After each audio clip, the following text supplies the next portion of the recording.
Okay, so for today guys, let us discuss about the rational inequalities. So we know naman pag sinabi nating rational inequalities, a rational inequality is composed of irrational expressions combined with signs na less than or equal to, greater than or equal to, less than or greater than signs. So pag may makita tayo na ganitong mga signs, so we are pertaining na about the rational inequalities. So below are the examples of irrational inequalities. So we have here the number 1, number 2, and number 3, which we're going to discuss in this tutorial video. So sa first example siguro natin, medyo mahaba lang yung discussion natin kasi we have a lot of step-by-step process kapag ka nagsosolve ng rational inequalities. So if I were you, pakinggan and take note of the important information na makakuha ninyo about this discussion. Okay? So, let us discuss. Okay, heads up muna tayo guys bago tayo mag-proceed doon sa ating solving of rational inequalities. So, aside sa mga symbols na ma-encounter natin na greater than or less than na mga symbols, so may mga symbols din tayo na ma-encounter dito sa ating rational inequalities na kailangan nating magiging familiarize. So, isa sa mga symbol na ma-encounter natin is yung open and close bracket natin. So, sometimes maka-encounter tayo dito na open and close bracket. So, ano po ibig sabihin yan? Pag may nakita tayo na open or close bracket, guys, so ibig sabihin, yung number na nandoon sa open or close bracket is part of the solution. Halimbawa, may makita tayo na open bracket, negative 2. So, ibig sabihin, yung exactly na number which is equal to negative 2, si negative 2 is part of a solution. Okay? Sometimes maka-encounter din kayo na close bracket, tapos ito naman is 3. So, ibig sabihin yan, si number na exactly 3 is part of the solution. So, sometimes guys, aside from the close and open bracket, ma-encounter din natin yung symbol na kung saan meron tayong shaded circle. So, ibig sabihin po niya, ng shaded circle na yan, yung number na nandoon sa shaded circle natin is part of a solution also. So, ito yung mga symbols na ito, this is the symbols that we are going to use if we want to illustrate yung mga part ng solution. Okay? So, of course, the opposite of a part of a solutions are the symbols that are not part of a solution. So, ano-ano yung mga symbols na ginagamit natin? So, we use the close and open parenthesis to indicate or to illustrate that the number is not part of a solution. So, just like for example, if we have here open circle 5, so it means that 5 is not part of the solution. Or we will encounter a 3 close circle or close parenthesis, so it means that 3 is not part of the solution. So here, if we have close circle, we also have an open circle. So it means that these symbols that we will encounter, ang number na nandito is not part of a solution. So these are the symbols that we are going to use if we want to illustrate that a number is not part of a solution. Okay, so ito yon, mga symbols na ito. Then of course, we will also encounter sometimes guys na negative infinity, tapos positive infinity. Pag negative infinity and positive infinity, so we just use yung close and open parenthesis. Okay? Okay, so let us discuss this first example, guys. So we have here a rational inequalities that is form of x minus 3 over x plus 2 is greater than or equal to 0. So let us discuss this or let us have an overview about our given inequalities, guys. So ano po ba yung hinahanap na value ng x natin dito? So ang hinahanap niya na value ng x natin is kung ano yung mga numbers na pwede natin i-substitute dito sa ating x na kung saan after natin siya masasubstitute, ang kinalalabasan niya na value is greater than or equal to 0. So ano-ano kaya yung mga number ng x na pag i-substitute natin ay masasatisfy natin ang condition na ang lalabas is greater than or equal to 0. So what are the first steps or what are the steps that we are going to do to solve this given equation? So let us proceed with the step number 1. Sa step number 1 guys, ang gagawin natin ay i-equate natin yung ating rational inequalities sa kabilang side na dito, which is gagawin natin siya na isang rational expressions lamang. At sa kabilang side is 0. Okay? So that is the first step that we are going to do. In this given example, since nasatisfy na rin naman natin yung first step na kung saan dito sa side na ito is one rational expression and this side naman is naka-0 na. So therefore, we have to skip the step number 1. Okay, so this time guys, let us proceed naman sa step number 2. So ano po ba ang gagawin natin sa step number 2? Sa step number 2, dito natin hahanapin yung tinatawag natin na point of interest. Sa ibang libro, tinatawag siya na critical numbers. Sa ibang libro naman, is tinatawag siya na meaningful numbers. But this time, let us just use yung term na point of interest. So paano po ba natin mahahanap itong point of interest? So para mahanap natin yung point of interest, i-equate natin kung kailan mag-0 yung ating numerator na x minus 3 at kailan mag-0 yung ating denominator na x plus 2. So kailan ito mag-0. So of course, we know this one will be equal to 0 if the value of our x is equal siya sa positive 3. Okay? Then ito naman, ang x plus 2, mag-equal siya sa 0 if the value of our x is equal siya sa negative 2. So therefore, yung 3 tsaka yung negative 2, ito yung tinatawag natin na point of interest. Some call it as a critical number, some call it as a meaningful numbers. So after natin makuha yung ating point of interest guys, so ano ang gagawin natin? After natin makuha doon, isa-substitute natin siya doon sa ating original given inequalities na x minus 3 all over x plus 2. Okay?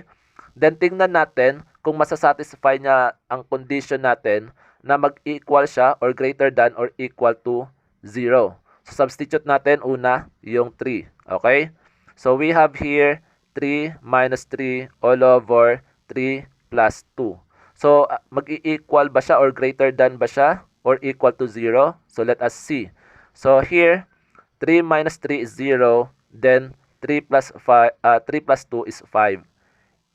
Greater than or equal to 0 ba siya? So, we know naman, 0 divided by 5 is equal to 0. And 0 is greater than or equal to 0 ba siya? So, therefore, nasatisfy niya ang condition na 0 is equal or greater than 0. So, we can say that this is a true value.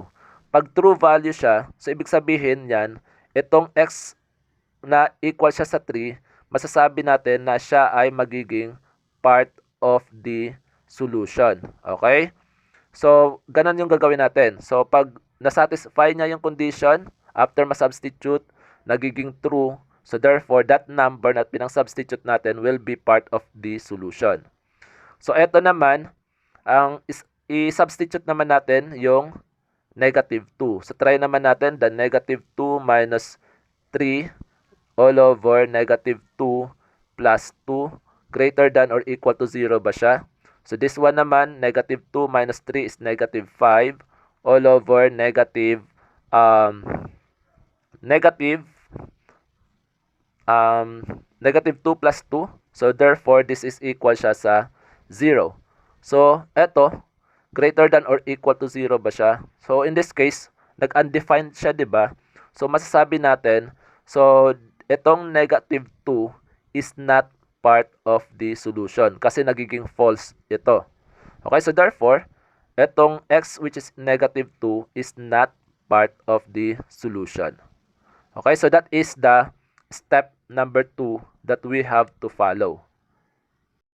For the step number 3 naman guys, itong yung point of interest, isulat naman natin siya or ilagay natin siya sa isang number line. So alam naman natin pag sinabi nating number line, so nandito yung mga negative numbers up to negative infinity.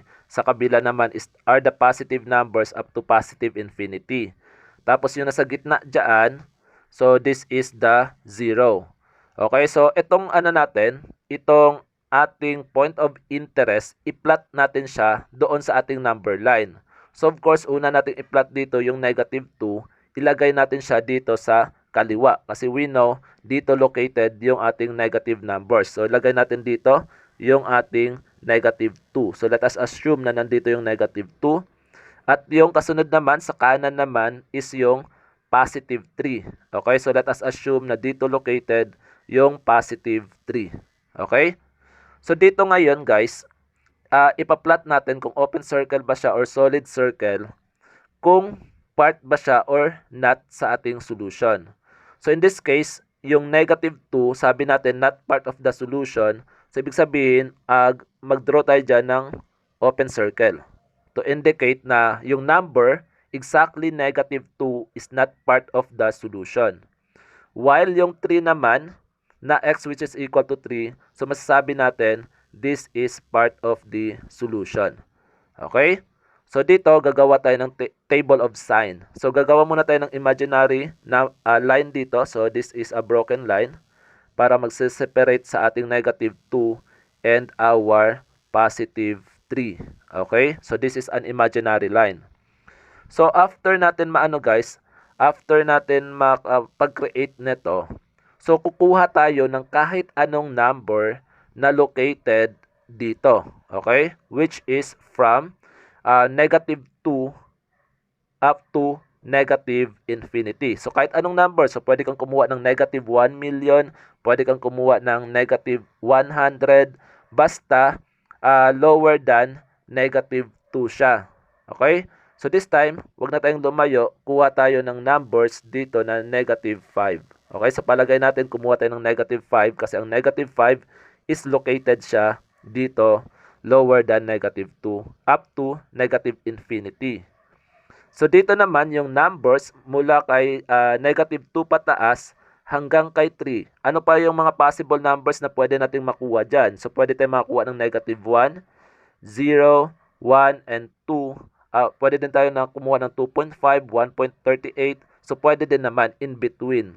So dito, ano yung mga possible numbers na pwede natin makuha mula dito sa negative 2 hanggang kay 3? So, pwede natin kumuha dyan ng 0. Okay? Kasi nasa pagitan naman nung dalawa yung 0. Or, kuha na lang tayo ng 1. Okay? Dito naman, ano yung mga numbers na pwede natin kunin mula sa 3 up to kay positive infinity? So, pwede tayong kumuha ng positive 1 million, positive 100, positive 99, or di kaya positive 5. So, wag na tayong lumayo. So, nandyan yung mga numbers na iyan. So, ano ang gagawin natin sa mga nakuha natin na numbers? So, ang gagawin natin, ipang-substitute natin siya doon sa ating numerator na x minus 3 at sa denominator naman natin na x plus 2. Okay? So, dito, gagawa ka ng line. So, in this case, guys, dito mo siya ngayon isa-substitute yung mga kinuha natin na number. Halimbawa, kung kumuha tayo ng negative 5 dito, i-substitute natin siya dito kay positive x. So, anong kalalabasan? So, negative 5 minus 3. So, ano ang sign na lalabas? So, we know, ang lalabas is a negative value. Ito naman, si negative 5, i-substitute natin dito, negative 5 plus 2. Ano ang sign na kalalabasan? So, we know, this is also a negative value. Okay? How about if si 1 i-substitute natin dito? So, magkakaroon tayo ng 1 minus 3. So, ang kalalabasan niyan is a negative number. So, this is negative. Then, ito naman, 1 plus 2, ang kalalabasan niyan is a positive value. So, this is a positive value. Dito naman, yung 5, substitute naman natin ngayon. So, 5 minus 3. So, we know, ang kalalabasan is a positive number. At dito naman, 5 plus 2, ang kalalabasan is a positive number. Okay? So, dito ngayon, kukuha ka or is-simplify natin. So, negative times negative. So, this is equal siya sa positive. Then, negative times positive.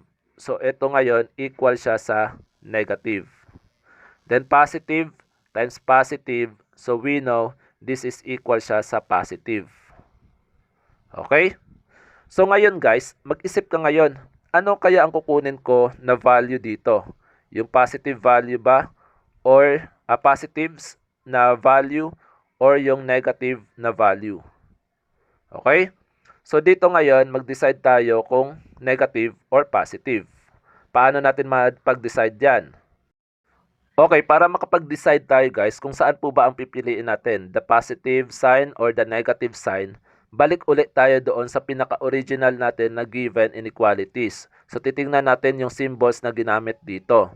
Kung ang symbol na ginamit natin dito is greater than or equal to, ang kukunin mo na value are the positive sign, okay, or the positive value. Kung ang ginamit naman is less than or di kaya less than or equal to, ang kukunin mo na sign is the negative sign.